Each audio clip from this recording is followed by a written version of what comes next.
try and do something about this situation. And now with Trump granting the easement, um, we'd just be lucky enough to have our friend Steve Martin, who has been the expert on behalf of the Cheyenne River Sioux and the Standing Rock Sioux, working on the environmental impact statement. And he'll be here later to tell you more about that. It gives you an idea of some of the things that me and Stephen Goodman have been working on. Occupy. Right, yeah. So it was a pleasure, by the way, just so you know, meeting you. I don't think I've ever met a kinder gentleman in my life. You know, I'd never met you before, and I felt like you were my brother within 2 minutes. It's just an amazing thing. I literally walked away with like, you know, wow, this guy is a really, really good person. And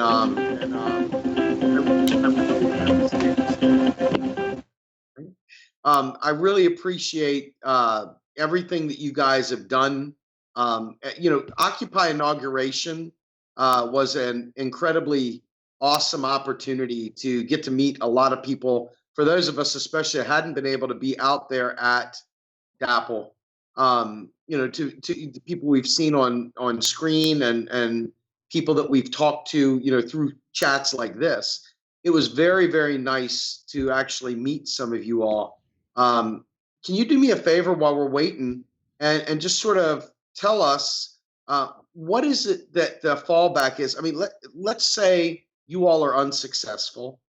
Let's say that they grant this.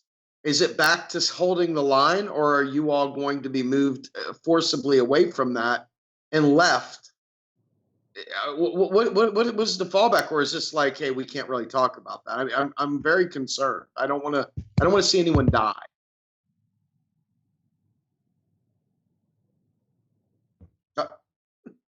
I think you're sideways. There we go. Yeah, forgive us for a second, you guys. We lost our volume. We lost our volume, guys, so we're going to have to fix this really super quick. Yeah, give us a second. So in any event, while we're waiting for that, you know, for those of you who are just joining us, we have Erik Rydberg and we have Steve Goodman. Both were water protectors at the Dakota pipeline, and both were with us in Washington, D.C., working at Occupy Inauguration and Disrupt J20. It was a pleasure to be able to have them with us. Hopefully, shortly, we'll be able to be joined with Steve Martin as well, who is actively working on submitting an environmental study that will hopefully be able to, in fact, shut down and put an injunction, if you will, on the overall easement that that Donald Trump passed here. There you go. You're good to go now. So in any event, while we're waiting for Steve Martin, Erik, I think you're good. Unless can you hear me okay, Erik? No, you're pretty quiet. We've been getting phone calls all day for interviews, and a phone call came in during our live stream. We rejected it.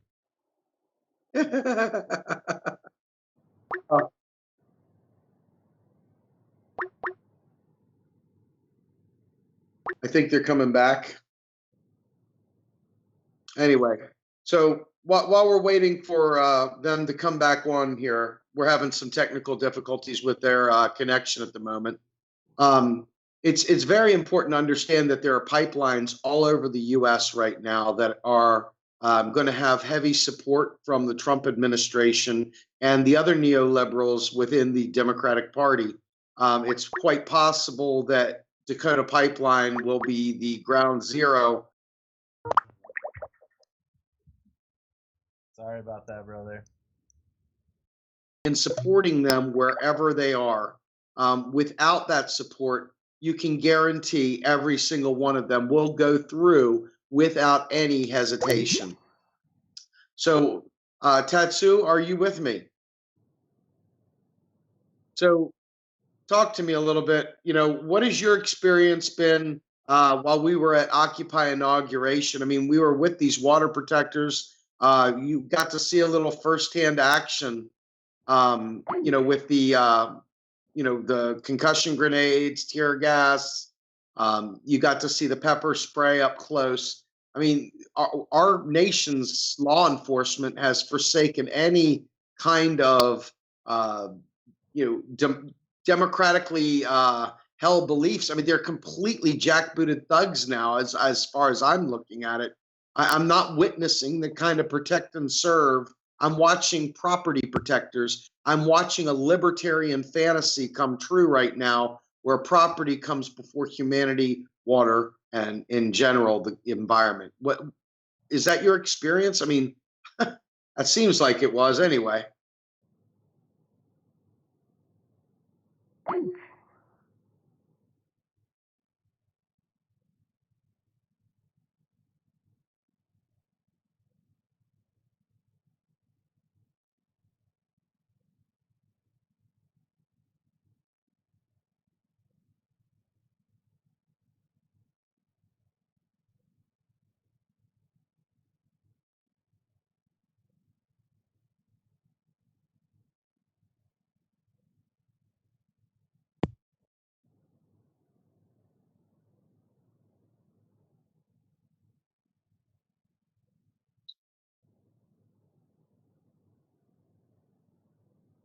Awesome. Welcome back, guys. Much better picture, much better everything. How are you doing? Doing great, Steve. Thanks for asking. We like your attitude too. You got a great smile, Hey, man. bro. Thank you, bud. All right, so talk to me a little bit, because we're trying to fill some time there and just talk about our experience, but we can do that any time of the week, man. Talk to me a little bit about your experience on that bridge. While the police were out there. Talk to us about that experience. Okay. Yeah. I mean, I would hope that everybody knew a lot of the details by now, but the truth of the matter is that's just not the case. Because like I was saying earlier, Morton County gets the jump on putting out all the media. So, they started off by saying that we're the ones that locked the 2 Army trucks to the bridge blocking 1806, the highway there, when in fact it was the police that changed those trucks to the bridge. They had been blaming camp for blocking the road. Somebody from camp went up with a diesel truck and began to pull one of the trucks off the bridge to unblock it so we could stop being blamed in the media. At that point, it was immediate concussion grenades at the diesel truck, and people started coming from camp when they heard that. By the time I got up there was already maybe 300, 400 people up there, and people were already being pulled off on the ambulances for injuries. Susie, for instance, Vanessa Dunn, she had already gotten hit in the tear gas.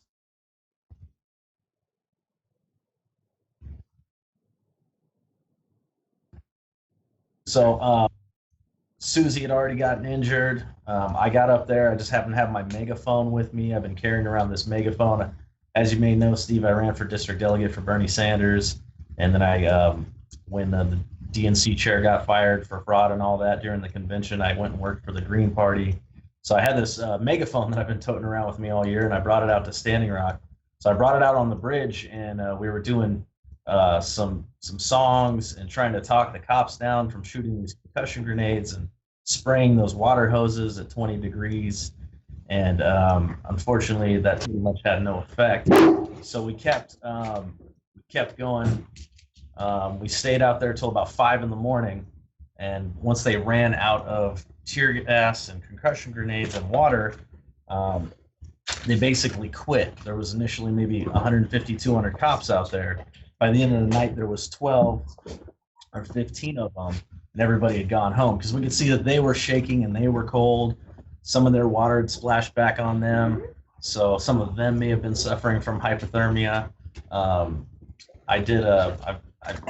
My sister Sarah Machuzak, she quit law enforcement to go live out there and be a medic, and the medic tents reported 167 cases of hypothermia, 300 injuries due to rubber bullets, tear gas, and concussion grenades. And from the LRAD sound cannon, my ears are still ringing. And I don't know whether it was, the LRAD sound cannon or if it was all the concussion grenades going off me. It was probably a mix of both, right? Probably both. Yeah, I was going to say. So it looks like you've been joined with Mr. Steve Martin. How are you, sir?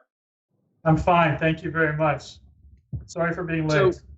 That's okay. We understand, man. We're doing the best we can too. So let's talk. Tell us about what's going on. Fill our audience in. This is the main show here, man. All right. Well, it couldn't be more timely. As you know, unfortunately, we just learned that the Army Corps of Engineers has taken the dreaded action that we had really hoped that they were not going to take. We really had hope that the Department of Army and the Corps of Engineers were going to let this thing go through due process. But it looks like that has been vacated, and they've decided to terminate the due process and to hear our voice. It's so sad. It's so unfortunate and so sad. And one has to ask what 14 more days or 30 more days would have done in the big picture. The why. Why did they do this? Why did they stop? What are they thinking? I mean, are they serious? Do they really think that this 30-day period is going to save something? Do they really think that you know, so obviously one has to stop and ask the question, what's the motivation? And obviously I think that motivation is to prevent us from being heard. They're afraid. See, I think they really know that this is no longer just a sign-holding protest. We've been spending the last 2 months behind closed doors preparing ourselves for this. And we've got a tremendous amount of objective, technical, scientific information to prove to them that this is just a menace to society waiting to happen. And they know it. So are you telling me that the environmental impact study that you guys have now is not even going to be considered? No. Gee, It's man, not even Christmas. It's and I hope, you know, if anybody's out there listening from the Department of Army or the Army Corps of Engineers, I hope you don't think for a second that this is the end of it. I hope you don't have any conscious thought that simply saying you're not going to listen to us is going to stop this, and this is going to come out, and you're going to be exposed, and it's going to come out, and you're dangerously mistaken if you think that we're going to sit by and allow this crime to happen, because this is just an absolute atrocity. Forget about not hearing our voices, but you taking an affirmative action to allow something to happen that's technically incompetent. That's not why you're in the position you're in to be making the decisions you're making. You're supposed to be our caretaker. Where is that? You know, whose caretaker are you? What if you won't listen to the technical experts that have spent countless hours putting together all of this objective information to feed to you? Why do we have you? Just get out of the way and let, you know? Just stop the illusion. You're not going to listen to us, and you're not going to effectively give us a voice to be heard. When we put together technical, objective, professional, scientific arguments, and you won't even listen to us, you know, get out of the way. Just stop the illusion that there is no due process. Big oil's going to get what they want. I'm sorry to be so emotional, but it breaks my heart. No, it's awful. Let me ask you a question, and feel free to tell me you can't answer. But we've been following this obviously from afar since the beginning. And as we sit here now, we know where there are hundreds, if not thousands of people joined together, you know, that you can create a situation that makes moving forward unpalatable. Is it your intention to continue to be in the line of defense to block this, or will you all allow them to go ahead with this kangaroo court and push through? What is the next steps? You know, we have an obligation as citizens of wherever we come from, and I happen to have two nationalities. I've got one that says I'm a United States citizen, and I got one that says I'm a citizen of my Turtle Mountain, you know, tribe of Ojibwe. And I've got a further obligation to the latter to protect what's sacred to us. But I also am a U.S. citizen. And I can't wait, and I can't just sit around and let this atrocity happen, this menace, just because they say they're going to go forward with this. Even if they start drilling, even if they put oil in that pipeline, this is never going to be just forgotten. And by the way, I think part of their motivation is to stop a precedent from being set, because this is the first time that they've met this kind of a objective resistance that actually presents such an incredible argument technically. And I think that they're concerned about not only the DAPL pipeline, but all pipelines. Now, I understand that. And if they think that we're just going to, let sand be kicked in our face and not go on from here and ignore these things, I mean, they're absolutely insane. No, the answer to that is we're going for it. We're not stopping. This isn't a protest. This isn't a protest. This is trying to absolutely do what's right for society. We're not trying to stop pipelines. Get over it. I'm not anti-fossil fuel. I'm a realist. I understand that there's a place in today's world for fossil fuel. And I'm not the one who's going to try to change every consumer's behavior, although I wish they would. I wish we didn't have to deal with fossil fuels, but damn it, I'm a mechanical engineer, and I'm an American Indian. I'm Native, and I've got an obligation to my people, to my, my heritage.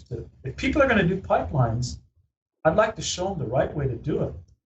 So this isn't about being, just protesting anti-pipeline. There's something wrong with the way they're trying to do this pipeline. It is really bad. This is one of the worst examples I've seen, and I've been doing energy projects that involve pipelines and energy investments outside of the U.S. for 25 years. This is the first time I've actually come back to work in a professional capacity in the U.S., and at the Standing Rock that brought me back, it was the youth that made me aware of this situation. It was our people that brought this to my attention, and I couldn't sit by idle where I was. I used to run the entire energy portfolio for one of the biggest companies in the world, General Electric, in Central and Eastern Europe. And I was involved with a lot of projects, and I've seen a lot of bad examples, but I've seen a lot of good examples. But I've never seen any examples in my life. And I've dealt with, I used to be responsible for 19 countries in Central and Eastern Europe, wearing my GE hat in those days. And since then, when I left in 2005, I've developed and have actually been involved with drilling 52 gas wells in Botswana and in Kalahari, in an environmentally sound project. There are ways to do these projects that don't compromise Mother Earth. But this isn't the way to do it. This is absolutely the worst example I've ever been around. I've never seen anything this bad. So I think it's important to note that you're not, just for our audience and for anybody who's not sympathetic to the cause of DAPL, I think it's important to note that you've just stated that you're not anti-fossil fuels in the sense of you're a realist. You understand that we're currently in a situation where we require fossil fuels. And with that in mind, you're saying to the capitalists and to the oil companies, there's a right way to do this, and you're not doing it. So this isn't even just, this is not just a principled, hey, I don't like fossil fuels. You're taking it to a whole new level of, hey, I'm not anti, I am anti piss poor engineering. I'm anti piss poor safety, and I'm anti piss poor lack of democracy. I don't know how many more ways I can say it. I honestly don't. In the last few months that I've been involved in this, I make my money on fossil fuel. And I don't mean to think that I'm an advocate of fossil fuel, but this is the world we live in today. And as soon as I can make my money and not do that, I'll be the first one in line to do renewables. And I'm working on that. I really want to do that, but that's the world I live in today. This isn't about being anti-fossil fuel. This is about really a disaster waiting to happen. This is absolutely all it is. I think it's extremely important. No, I want to say this. I think it's just very important that people understand, because, even though I am, all for green energy, and I've been, really trying to push the awareness.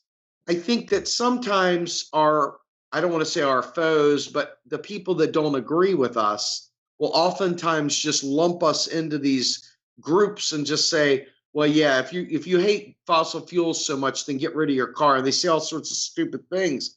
This really is less about you being anti-fossil fuel and really, really focused heavily on the fact that this is an abject danger. This is a true danger.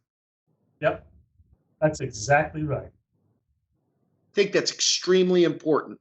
No matter where you fall in the line, you have just nailed that to the cross. I mean, you have literally nailed that. Check my credentials, you know, find out what I've done in my life. Hand on heart, this is a bad, bad project.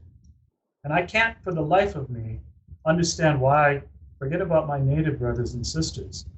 Why do my fellow citizens of North Dakota accept this thing? Don't they realize that when this thing hits the fan, they're going to be the ones paying? They're going to be the ones that are going to foot the bill to clean up this absolute disaster? And it's not, you know, it's not a matter of really saying, oh, they're over-exaggerating the fact that something's going to happen. You know, it's not illegal for oil to leak out of a pipeline. People don't realize these facts. It's legal for oil to leak out of a pipeline. We have something which is called allowable losses. That means that we fully oil to start leaking from day one. What's wrong about this project is that there's a pipe that's buried beneath the fourth largest freshwater reservoir in the United States. And outside that pipe, it's in direct contact with the soil. And that soil sits right at the bottom of the aquifers that feed that lake. And so I could almost say hand on heart that within the first year to 2 years, there are going to be oil leaking from that pipe into the soil. And I don't know how long it's going to take for that soil to get saturated, but I do know that process is going to start. And what's even worse than that, in the scientific world and the engineering world today, we do not have the technology and the instrumentation available to even detect that leak. The only way we could know if there was a leak that was going into that soil is by calculating oil in at the top surface and oil out at the other side. So we won't actually know if there's a leak going on. In fact, the only place we're going to ever find out if there's a leak is if something starts happening to the wildlife, the flora, the fauna, or perhaps, if we're lucky, the tribe have water intakes that have filtration systems on them. Maybe those filters will start getting plugged. And then people are going to say, what's causing our filters to get plugged so much? They're going to look and they're going to see oil in it. That's what's the first response is going to be. We don't even have the technology available to detect it. And let's say we do detect it. What are you going to do about soil that's saturated with oil 100 feet below the surface of the lake? You can't dig down there and clean it up. You can't. There's no way to clean it up. The only thing that's going to clean it up is Mother Earth when she gets tired of dealing with it and spewing it out into the lake. Try to get it out. How long is that going to take? 1,000 years? We don't know. So, you know, the technical argument that, oh, nothing's going to happen, this is state-of-the-art technology, this is the best that we know in the world. I mean, give me a break. Find me an engineer that's willing to stand toe-to-toe with me and argue this. Put someone in front of me from DAPL, or Corps of Engineers. You know, it's a challenge. You can't hold it. There's nobody that could win that argument. Absolutely not. You just went to New York City, correct? Yeah. And so you've talked to several other news outlets. Who all have you spoken to so far? I spoke to somebody today who, you know, this was before all of this came out, that was focused on doing an article, a written article for the New York Times and the Rolling Stone that, you know, probably would come out next week or something like that. You're actually the first person I've talked to post this announcement in kind of an urgent manner, because I think it's important. I don't think there's anything we can do to prevent the Army from doing what they've already decided to do, but it's important now to get this message out as fast and furious as we can, to let them know that this is perhaps the biggest mistake they've all made in their professional careers, and it's going to haunt them, because we're not going to let go. This is not being swept under the carpet. Is the tribes calling for protectors to come back to the reservation, or is the call to stand down going to stay that way? And it's just going to be a situation of, look what you've done. No, there's not going to be any look what you've done. It doesn't matter where this battle happens. Now, I am a traditional person that is very close to my heritage. And I do have a lot of contact with a lot of people in the Standing Rock Sioux tribe and the Cheyenne River Sioux tribe. And I'm not from either one of those tribes. So I don't really feel like I'm an authority to speak on their behalf on what they do. Sure. I respect their decisions and I respect what they do. But all I can tell you is this: the concept of a water protector does not start and end at the drill pad. I'm a water protector. And I've picked up that flag, and I carry the battle now to where the battlefield is today. And that's not necessarily out getting sprayed by water cannons and getting yourselves hurt. If anybody thinks for a second that we're not fighting the battle in New York and Washington and those places, I'm sorry that I haven't communicated with you enough. I'm sorry that the word hasn't gotten out. But rest assured, we're not letting go of this thing. I respect my brothers and sisters that have gone through more than I'll ever know out in the field. But I'm trying to do my best.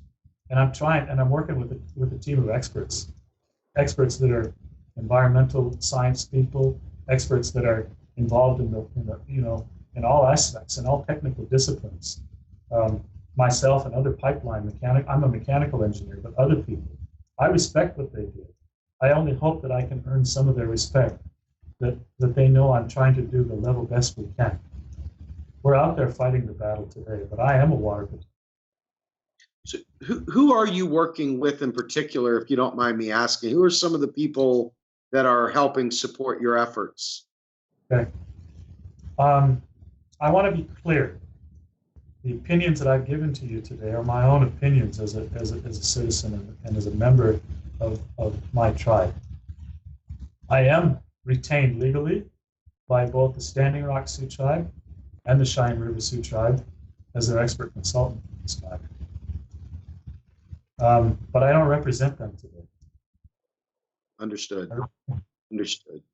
So what's next? What's next?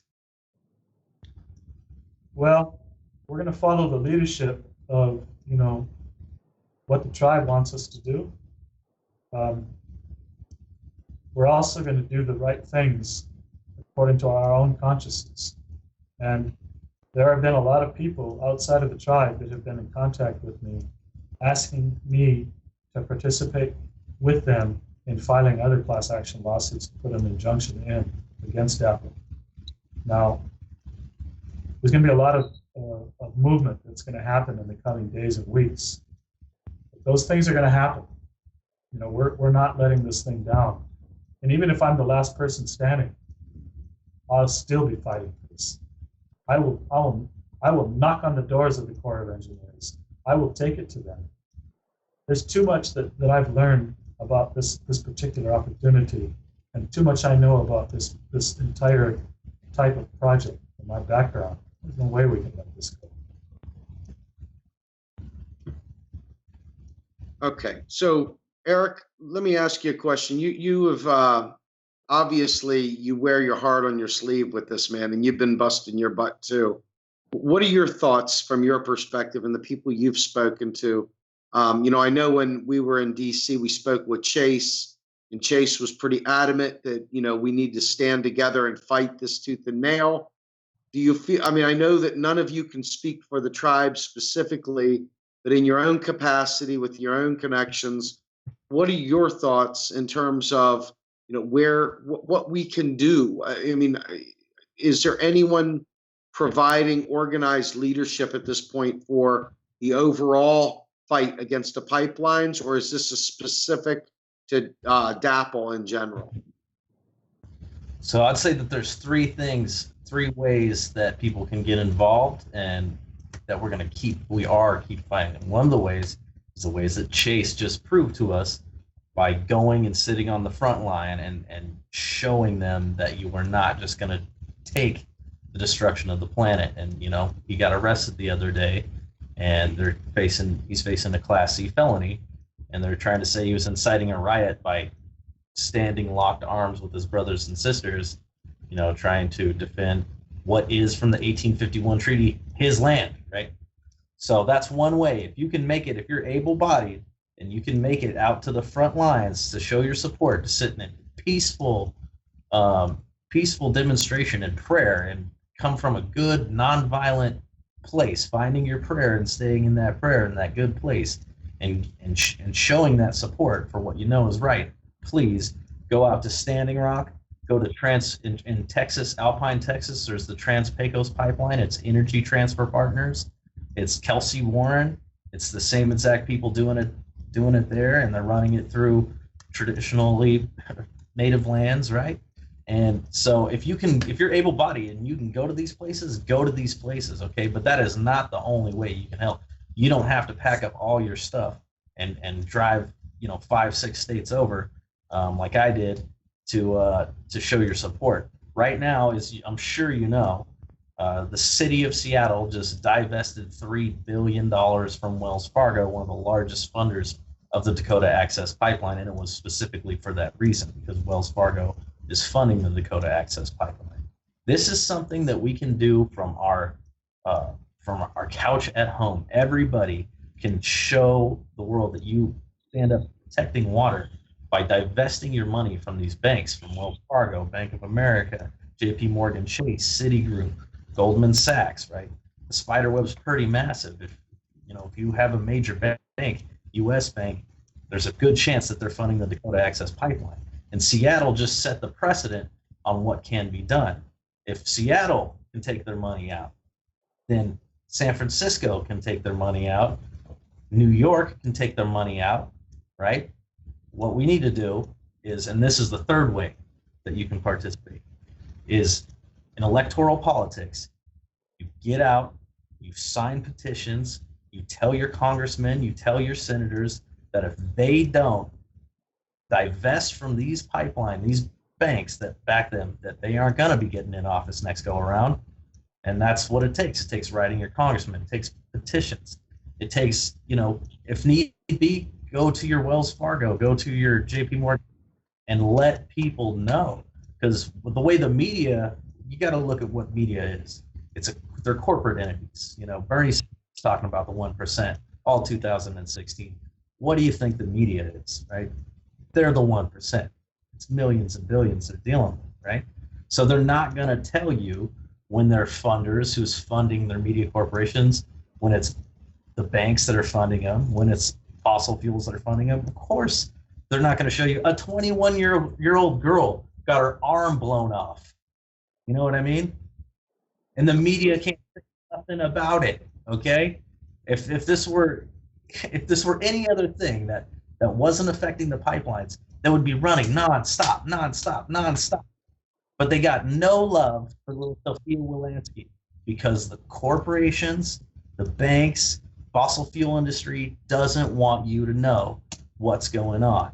Not only is this, when you have experts, okay, that are writing 67-page reports about how horrible this is, and they're not paying any attention, there's a problem, right? But when you have police, the sheriff's office, that are being paid $22 million to shoot people with, by the Geneva Convention, LRAD, right, is torture. You're not allowed, by the Geneva Convention, they're not supposed to be concussion grenading people and macing people. These things are totally over the top, right? And they call them less than lethal weapons. But the fact of the matter, if it wasn't for medics like, Sarah Machuski, who quit law enforcement to go out there and be a medic, people would have died that night. You know what I mean? 167 cases of hypothermia, 300 injuries from concussion grenades and rubber bullets, people getting hit in the chest with concussion grenades, having seizures, little girls getting their arms blown off, people losing their eyesight. You know what I mean?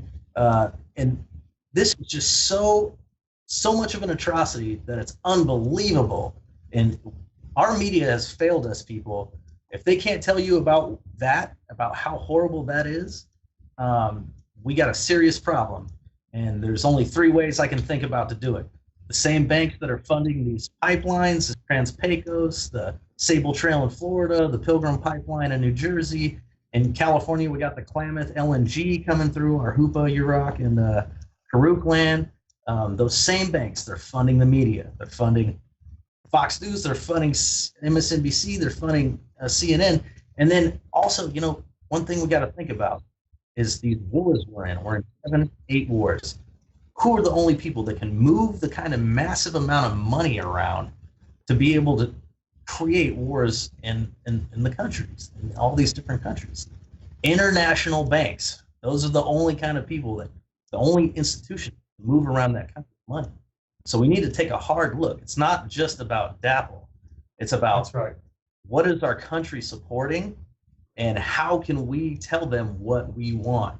You can vote with your dollar and you can say, if you don't want pipelines through native lands, and if you don't want poison water, you can divest, right? If you don't want wars in 7 countries, 56% of our entire budget is going to wars, and we wonder why we don't have health care and education and our roads and our schools and our bridges are falling apart. You can vote with your dollar by defunding these banks and defunding these corporations so that they don't have the means by which to destroy all of your resources and other countries for that matter. It weighs heavy on my heart, and I hope that, I know there are going to be people that are going to go back and try to do whatever they can in Standing Rock. Please, brothers and sisters, be smart and be safe, and let's keep this thing prayerful, and you don't need to take one on the chin physically for us. But really, I'm really scared that something could happen now, and I don't want to be a part of seeing anybody else hurt. I really don't. That would really hurt me. I mean, I think it would hurt every human being to see it. But please don't do that. Please don't step in the way and get hurt. Now, I would be remiss if I didn't bring up, out here in my own backyard in Lancaster, we have a natural gas, aka fracking gas, coming through the Atlantic Sunrise Pipeline that is just on last Friday was given the okay to move forward as well. So, there's pipelines popping up all over the place in whatever fashion, whether it be tar sands from Canada or whether it be natural gas from the Marcellus Shale. There is gas going around everywhere, and people are rising up. And people are fighting with whatever they've got. Hopefully, to your point, they will do it peacefully. They will do it in a way that is taking the higher spiritual ground, that will allow us to keep people alive while at the same time bringing attention to these very, very serious issues. So guys, with that, I want to thank you all so much for joining us. I'd like to give you, yes, I was going to say, I'd like to give you the last word here to close us out. When communism ended, all those countries had to try to find their way.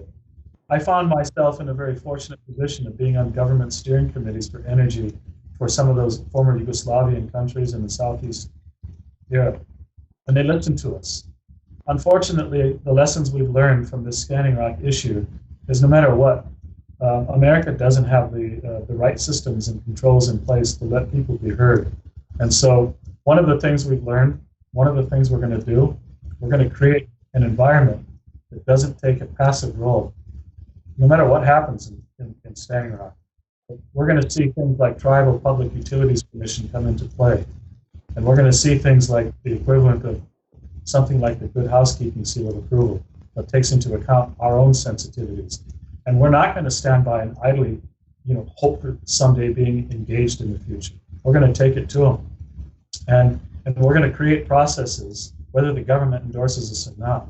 We're going to create a system and processes in place that's going to require them to come to us and engage with us. So there are going to be some changes that are going to happen in our future. And I have an idea of some of those things to do. We have to get through this, but there are going to be some things that we're going to sit down, smart people.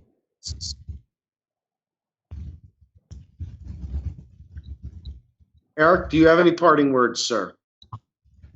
Yeah, I would just say for everybody to realize, start paying attention, to follow the money and all the things that you do. Like really look where your dollar's going, because every place you put it, especially when it comes to corporations and such, they are turning around and using that money you give them for stuff. So be very mindful of that. And then also, I'd like to say that, you know, as as American Indians, you know, we have we're a sovereign nation, right? This is our continent, right? There's treaties that, you know, there's treaties from before America was America. Okay, so you're going to realize that this land was not earned. This land was taken. Okay, and because of that, and it's because of Standing Rock, the time has come for us to take our rightful place as the people of this continent. Very good. All right, sirs. Thank you so much for joining us at Real Progressives. Please keep us informed of any changes that come up. We'll gladly make time to have you back on the show. You guys are truly wonderful, and I appreciate your time very much. Thanks for giving us a voice. You got it. You got it. Y'all take care. Peace. We're with you. Solidarity, guys.